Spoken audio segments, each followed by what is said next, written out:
Salut guys, j'espère que vous allez bien. Aujourd'hui, c'est une vidéo très spéciale et très attendue de mes chers téléspectateurs. Aujourd'hui, je vais vous apprendre les bases du crochet. En premier lieu, je tiens à vous annoncer que je ne suis pas une professionnelle, je n'ai jamais pris de cours. J'ai appris par YouTube. Fait que c'est sûr et certain qu'il y a peut-être des choses que je fais pas 100% correct. Anyway, une chose est sûre, je suis quand même capable de me débrouiller facilement pour faire des belles créations. Au point même que j'en vends sur mon site, lacachetefélix.com. Fait que si vous avez envie de passer une petite commande puis de m'encourager dans mon projet, ben je vous invite à aller sur mon site. Je vends plusieurs petites créations que je fais au crochet. Je fais même des bougies, je fais même des savons maison. Petite parenthèse fermée. Fait que sur ça, aujourd'hui, je vous montre les bases du crochet. Je vais vous montrer ce que je sais. Je vais vous partager mes connaissances. Pour ceux et celles qui auraient envie de débuter, ben ça va être quand même une bonne base que je vais pouvoir vous offrir aujourd'hui. Puis avant tout, guys, je veux pas faire ma gossante, mais si ça vous tente de me suivre aussi sur mes réseaux, ça me ferait super plaisir. J'ai Instagram, j'ai TikTok. Puis c'est ça, j'aimerais bien ça, agrandir ma communauté, surtout sur mon Instagram. Fait que si tu as envie d'aller me suivre dans mon quotidien, je publie souvent, puis je fais aussi souvent des stories. Fait que c'est ça, je vais vous mettre tous les liens de mes réseaux, évidemment, en barre de description. Puis ma boutique est également en barre de description. Puis j'ai aussi plusieurs codes promo pour vous partager, tels que un code promo Firmo pour ceux qui ont envie de magasiner des lunettes pas chères en ligne. Eh bien, j'ai un code pour vous. C'est super nice. Pour vrai, ça vaut vraiment la peine parce que tu as un 50% de rabais sur toutes les montures dans le site Firmo. Donc, c'est quand même assez insane. J'ai également aussi un code promo pour la boutique Poséidon, qui est une boutique, qui est une entreprise québécoise qui font des bombes à cocktail. Fait que c'est vraiment super cool, insane. Ça goûte terriblement bon. Fait que je vous invite à aller aussi voir mes codes promo d'un coup que ça vous intéresse. Bon, j'arrête de faire ma vendeuse. C'est parti, on tourne la caméra. Super, alors c'est parti guys. Pour commencer le petit tuto, tu auras besoin évidemment d'un crochet de la grosseur que tu veux, avec la laine aussi de la couleur et de la grosseur que tu veux. On va y aller avec du bleu aujourd'hui. Puis c'est ça. Pour commencer, je vais vous partager ma petite pépite que j'ai pognée sur Amazon. C'est un livre qui explique plusieurs créations à faire au crochet. Je le trouve vraiment quand même assez complet. Puis il y a plusieurs belles petites créations à faire. J'en ai fait quelques-unes. Puis pour vrai, c'est très bien énuméré, très facile à faire. Puis ce que j'aime beaucoup avec ce livre-là, puis la raison pourquoi je vous en parle, c'est parce que au début, il explique vraiment comment faire le crochet. Il explique toutes les affaires à savoir pour faire du crochet, les mailles coulées, les mailles serrées, les brides, les triple brides, etc. C'est vraiment super complet. Fait que c'est pour ça que je vous conseille de peut-être vous l'acheter sur Amazon parce que ça peut aussi vous aider à vous rappeler de certaines manœuvres. Puis en plus de ça, il y a des images vraiment claires pour vous expliquer comment faire. Fait que sérieusement, je trouve quand même ça coche. Fait que je vous le conseille, si ça vous tente d'avoir en plus des bases écrites, eh bien, procurez-vous ce livre-là. Puis en plus de ça, après avoir appris toutes les bases, vous aurez même l'opportunité de faire plusieurs petites créations. Il y a vraiment beaucoup de choix, des beaux petits animaux. En tout cas, c'est vraiment complet comme je vous dis. Coup de cœur, fait que voilà, il ressemble à ça le livre si ça vous tente de vous l'acheter. Pour commencer, je vais vous montrer comment faire un anneau magique. Fait qu'il y en a qui le font de plusieurs manières, mais moi je vais vous montrer ma technique. Fait que pour commencer, tu pognes le fil, tu le tournes entre tes doigts comme ça. Après, tu remontes puis tu fais un X comme ça. Après ça, tu vas pogner ton crochet. Tu vas rentrer ton crochet ici. Excusez, je tremble comme ça n'a pas de bon sens, je sais pas ce qui se passe. Tu le rentres de même, ok? Ben voyons donc, comment ça je rentre de même ici? Sorry. Ensuite, tu tires le fil qui est au début, comme ça. Tu passes de même. Après, tu tournes, ok? Comme ça. Ensuite, tu vas encore aller rechercher le fil qui est ici en haut, là, le petit qui traîne. Là. Puis, tu vas le passer dans le cercle. Et voilà. Fait que là, tu viens de faire un anneau magique. Félicitations! Est-ce que vous voulez que je recommence pour être sûr? Je pense qu'à chaque étape, je vais le refaire 2 fois pour être sûr de vous montrer, pour être sûr de vous aider le plus possible. Puis anyway, si vous trouvez que je vais trop vite, il y a toujours possibilité de mettre le mode ralenti. Fait que, on recommence. Pour faire un anneau magique, tu prends ton fil de la main gauche, ton crochet de la main droite. Tu prends ton fil, tu le tournes entre tes 2 doigts. Après, tu fais un X comme ça. Après ça, tu prends ton crochet, tu l'insères dans le premier fil en dessous et après, tu vas par-dessus le fil d'après. Tu le prends, tu tires, fait que ça fait ça. Sorry, je suis un peu croche. Ensuite, tu tournes un peu le crochet comme ça. Tu prends le fil qui est en haut ici et tu le rentres dans le trou. Voilà, ceci termine ton anneau magique. Ça, dans le fond, je pense que c'est vraiment l'étape numéro 1 à savoir comment faire un anneau magique parce que c'est avec ça que tu fais pas mal le début de toutes les créations. Quasiment, en tout cas. Que la maille serrée, c'est très semblable à la maille coulée, c'est juste que tu rajoutes une petite étape. Dans le fond, tu piques dans ton cercle. Fait que tu piques dans ton cercle. Ensuite, tu vas aller chercher ton fil qui est ici. Tu le remets par en dessous dans le cercle. Tu remontes. Fait que là, techniquement, tu es supposé avoir 2 fils comme ça sur ton crochet. Par la suite, tu prends le fil en haut encore une fois et tu l'insères dans les deux cercles. Fait que voilà, tu viens de faire une maille serrée. On va le refaire ensemble. Fait que pour faire une maille serrée, qu'est-ce que tu fais? Tu piques dans le cercle. Ensuite, tu t'en vas chercher ta corde, tu la rentres. Tu es rendu avec 2 mailles sur ton crochet.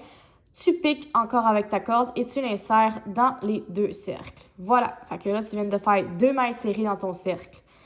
Fait que voilà comment faire des mailles serrées. C'est quand même assez simple.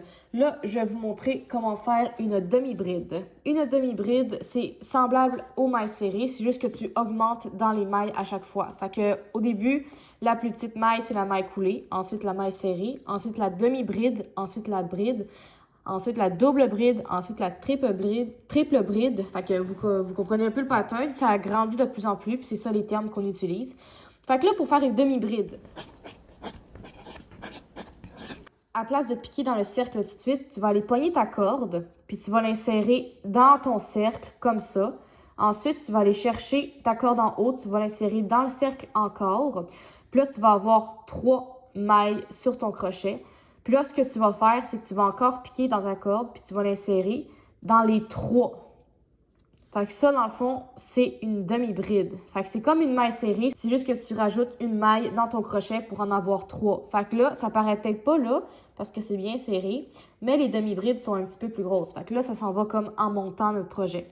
Je vais recommencer une autre demi-bride pour vous montrer encore. Là, sorry, je m'en vais un peu vers la droite durant la vidéo, c'est juste parce que je filme avec mon iPad, fait que c'est quand même assez gros, puis je suis pas habituée d'être coincée comme ça.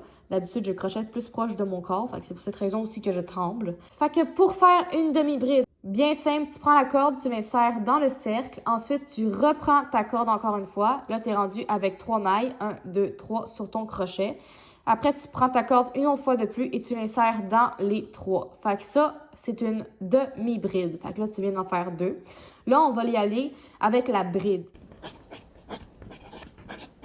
La bride, c'est 3 mailles. Mais là, cette fois-ci, on ne va pas les insérer les 3 dans le même. Je vais vous montrer le procédé qu'il faut faire. Fait que pour faire une bride, encore une fois, même processus quasiment. Tu piques dans ta corde, tu l'insères dans le trou. Ensuite, tu reprends ta corde. Et là, tu es rendu avec 3 mailles. Mais là, quand tu reprends ta corde, comme d'habitude, tu ne vas pas la passer dans les 3 trous pour faire une bride. Tu vas les passer dans les 2 trous, 2 premiers trous. Et ensuite, tu vas encore reprendre la corde, puis tu vas repasser dans les 2 derniers trous. Ça s'appelle une bride. Fait que je vous remonte une fois de plus. Tu prends la corde, tu la passes dans le trou. Ensuite, tu reprends ta corde. Tu es rendu avec 3 mailles encore une fois. Tu piques, tu t'en vas dans les 2 premiers cercles. Tu piques encore et tu reprends les 2 derniers cercles. Fait que voilà ta bride. Fait que là, je viens de vous montrer comment faire les mailles serrées, demi-bride et bride. Puis là, ça va comme ça en montant. Fait qu'après, il y a les double bride, triple bride. Puis c'est le même procédé, c'est juste qu'à chaque fois, tu rajoutes une maille sur le crochet, puis tu piques dans les 2 premiers, après les 2 suivants, puis après les 2 suivants. Fait que je sais pas si vous me suivez, j'espère que c'est clair. Mais ça, c'est les bases pas mal pour le début du crochet. Les principaux qu'on utilise le plus souvent, je dirais que c'est vraiment ceux-là. Si vous êtes rendu à faire des triples brides, eh bien, je vous conseille d'aller checker des vidéos YouTube pour être sûr de savoir comment faire parce que ça devient vraiment complexe. Exemple, pour faire une double bride, si je me rappelle bien, il faut que tu piques 2 fois comme ça. Ensuite, tu t'en vas dans ton cercle, tu reprends ton fil, tu le ramènes. Puis là, tu as genre 1, 2, 3, 4 mailles. Puis là, tu passes dans les 2 premiers. Ensuite, tu repasses dans les 2 suivants. Puis ensuite, tu repasses encore dans les 2 derniers. Fait que vous voyez un peu le procédé, c'est pas mal semblable. Ça revient pas mal à la même chose tout le temps. C'est juste qu'à chaque fois, tu rajoutes une maille sur le crochet. Fait que voilà pour ce qui est de ces petites bases-là. Mettons que tu veux faire un rectangle. On va essayer ça parce que c'est quand même facile. Pour faire un rectangle bien basique, pour commencer, mettons que tu veux essayer un projet rapide pour voir si tu as compris un peu le procédé. Je vais te montrer. Tu feras ça en même temps que moi. Voir si tu l'as bien. Puis si tu es capable de le faire, ça va être quand même un très bon début. Fait que pour faire une chaînette, pour débuter une chaînette, ce qu'il faut que tu fasses, c'est que tu pognes ta corde, tu la plies en 2 comme ça, OK? Ensuite, tu prends ton crochet, tu l'insères dedans, dans le trou. Tu vas chercher ta corde, tu la passes dans le trou. Ensuite de ça, tu tires. Fait que ça va faire un genre de petit nœud. Fait que toutes les fois qu'on commence une chaînette, la plupart du temps, on fait ça. Fait que tu fais un nœud de même. Et ensuite, tu fais le nombre de mailles coulées que tu es supposé avoir. Fait que, mettons, on va en faire 15. 1, 2, 3, 4, 5, 6, 7, 8, 9, 10, 11, 12, 13, 14, 15. À chaque fois qu'on finit une chaînette, ce qu'il faut, dans le fond, c'est que tu rajoutes une maille de plus parce que sinon, ton projet, ce qui va arriver, c'est qu'il va diminuer à chaque fois puis tu vas être croche. Ce que tu veux, c'est faire un beau rectangle droit. Fait qu'à toutes les fois que tu termines un rang, c'est très, très, très important. Tu dois toujours faire une maille en l'air. Fait que là, je viens de faire la maille en l'air pour avoir toujours 15 mailles serrées. Parce que si tu ne fais pas ta maille en l'air à chaque fin de rang, ce qui va arriver, comme je te dis, ton projet va devenir tout croche. Il n'y aura jamais 15 mailles serrées à la fin de ton rang, ça va toujours diminuer. Puis c'est pas ça qu'on veut, on veut toujours avoir le même nombre de mailles sur notre projet. Ça va aussi pour même les anneaux magiques quand tu fais un projet. À toutes les fois, dans le fond, que tu termines un rang, faut vraiment pas que tu oublies de toujours faire une maille en l'air. Super, super important. Fait que tu piques, puis là, tu es supposé avoir 15 mailles serrées. Fait que là, on vient d'en faire une, puis on se rend jusqu'au bout en faisant des mailles serrées. Fait que là, je suis rendue à 2 mailles serrées. Puis c'est simple, comme je vous dis encore une fois, tu piques, tu prends ton fil, tu le ramènes comme ça, puis tu passes dans les deux. Ça, c'est une maille serrée. Fait que là, on vient d'en faire 3. On va en faire une autre. 4. 5. Fait que une fois que tu as terminé tout ton rang, voilà de quoi ça a de l'air. Fait que là, ta belle chaînette est complétée. Là, ce que tu veux, c'est recommencer un deuxième rang. Fait que là, ce que tu vas faire, c'est tourner ton rang de l'autre bord. Et tu vas évidemment, comme je l'ai dit tantôt, faire une maille en l'air pour être certain de ne pas avoir un projet qui finit tout croche. Fait que là, tu fais ta maille en l'air pour terminer ton rang puis en recommencer un nouveau. Fait que tu piques, tu fais une maille serrée, 1. Puis là, on fait la même chose que d'habitude, on fait des mailles serrées tout le long jusqu'à la fin du rang. 2, 3, 4. Fait que c'est pas plus compliqué que ça. Tu fais ça vraiment tout le temps quand tu veux faire des chaînettes. Tu continues toujours par faire ta maille en l'air, comme je te dis, pour par la suite piquer dans ta première maille pour pas qu'il y ait de dégradation et que ton projet reste toujours droit comme ça. Fait que c'est aussi simple que ça. Tu fais ça tout le long, puis tu fais ton projet. Fait que pour ceux et celles qui veulent au pire commencer par faire une petite dodo pour bébé, ben c'est quand même assez simple. Tu fais un pattern de même. Tu te fais une chaînette de la longueur que tu veux, faisant toujours un petit peu plus parce que la plupart du temps, le projet, il rétrécit un peu. Fait que c'est ça. Si tu veux faire une petite dodo pour commencer un projet, c'est facile. Tu as juste à faire un pattern comme ça. Tu te crées le nombre de chaînettes que tu veux, puis tu te fais plein de mailles serrées de même. Fait que c'est un projet super facile à réaliser. Tu peux même faire une dodo pour Barbie ou poupée si tu veux vraiment pas faire quelque chose de gros pour voir si tu es capable de faire ce projet-là. Quand tu es rendu au bout de ton projet, tu piques dans la dernière maille, comme ça. Et par la suite, tu tournes ton projet, tu fais une maille en l'air, puis tu peux recommencer ton projet. C'est aussi simple que ça. Fait que voilà ce que ça donne. Ça fait en sorte que ton projet, comme je te dis, il est toujours droit. Comme tu peux voir ici, ça se suit. Si tu fais pas ta maille en l'air, ce qui arrive, c'est qu'ici, ça aurait été plus court. Ça aurait genre commencé de même, puis ça aurait fait un projet qui s'en va vraiment pas droit. Ça aurait pas été cute. Fait que vraiment, très important quand tu fais ça, de toujours faire une maille en l'air.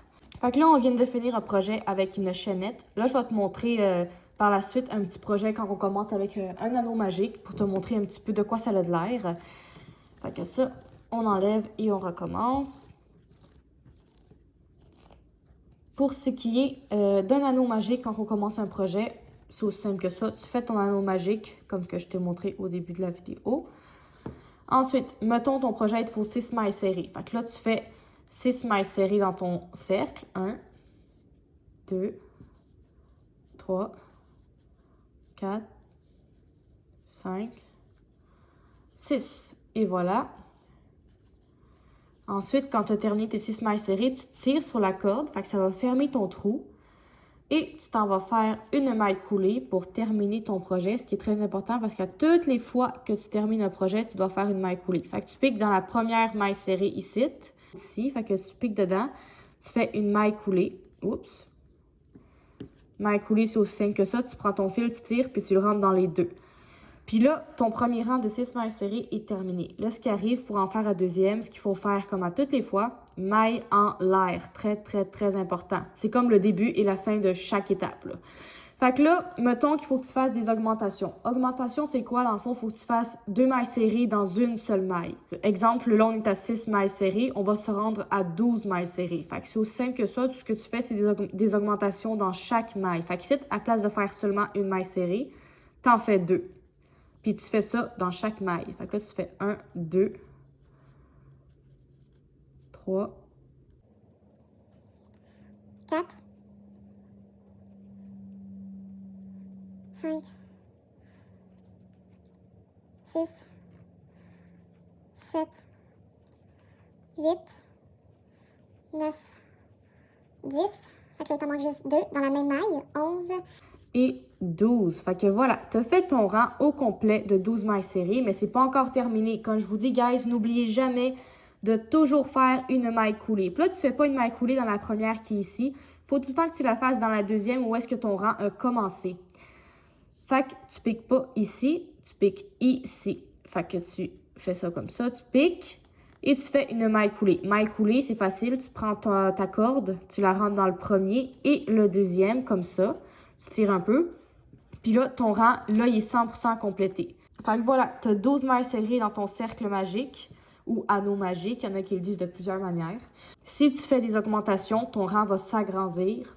Si tu fais pas d'augmentation, ton rang, dans le fond, il va juste grandir. Fait que si tu veux, genre, faire des pattes d'un animal quelconque, ben là, tu fais plus d'augmentation, tu fais juste monter, monter, monter. Fait que ça va te faire une longue patte. Mais si tu veux que ta patte soit plus large, ben là, c'est là que tu fais des augmentations pour agrandir ton cercle. Fait que voilà, c'est pas mal ça, je dirais, pour ce qui est des bases principales pour apprendre le crochet. Comme je vous dis, si vous voulez en savoir davantage, puis aller vraiment plus loin en faisant des triples brides, des quadruples brides, etc., etc., ben, je vous conseille, comme je vous dis, de peut-être acheter le livre que je vous ai parlé au début de la vidéo, parce que vraiment, c'est complet, ça vous explique tout pas mal. Fait que moi, je voulais juste vous montrer les bases. Fait que je pense que j'ai pas pire fait ça. Ok, c'est ça, guys. Je pense que le tuto, je vais le terminer ici. J'espère que ça vous a aidé puis que vous allez peut-être pouvoir commencer le crochet grâce à ça. Comme je vous dis, je suis vraiment pas une professionnelle. Là, fait que ça se peut très bien que je vous ai mal montré certaines choses ou peut-être même que vous avez de la misère à comprendre ce que je vous dis. Ça se peut, tu sais. Moi, ça se peut, j'explique très mal aussi, là, sorry. J'ai fait mon possible puis j'espère que ça va aider quelques-uns. Peut-être même que vous allez peut-être pouvoir débuter le crochet grâce à ces infos-là. Comme je vous dis, si ça a été trop vite, mettez juste le mode ralenti sur la vidéo pour que vous puissiez voir vraiment au ralenti toutes les étapes, quand le crochet il rentre dans quelle maille. Désolée aussi si ça a été un peu croche parfois. Comme je vous dis, je filme avec mon iPad, fait que j'ai comme les bras comme ça pendant la vidéo, puis des fois je me perds, je m'en vais un peu trop vers la droite. Fait que j'espère que quand même ça a été assez centré pour que vous puissiez au moins tout voir le processus. C'est ça, vraiment, le crochet, je trouve que c'est vraiment une belle alternative pour un passe-temps. Sérieusement, c'est assez relax, c'est même thérapeutique. Tu peux faire ça pas mal n'importe où, n'importe quand. Tu peux amener ça en voyage, tu peux faire ça devant la télé, tu peux même faire ça dans ton bain si tu veux. Pour vrai, au moins ça a été très thérapeutique pour moi. J'adore ça, c'est un beau passe-temps. C'est ça, j'espère que vous avez aimé ma vidéo. N'hésitez pas à laisser un petit like ou un commentaire si vous voulez m'encourager. Parce que j'aimerais vraiment ça que le plus de gens possible voient ma vidéo pour aider le plus de gens possible à débuter le crochet. Parce que comme je vous dis, je trouve ça vraiment cute comme passion. Que c'est ça, je vais arrêter ma vidéo ici. Passez tous et toutes de très belles vacances. Puis à bientôt!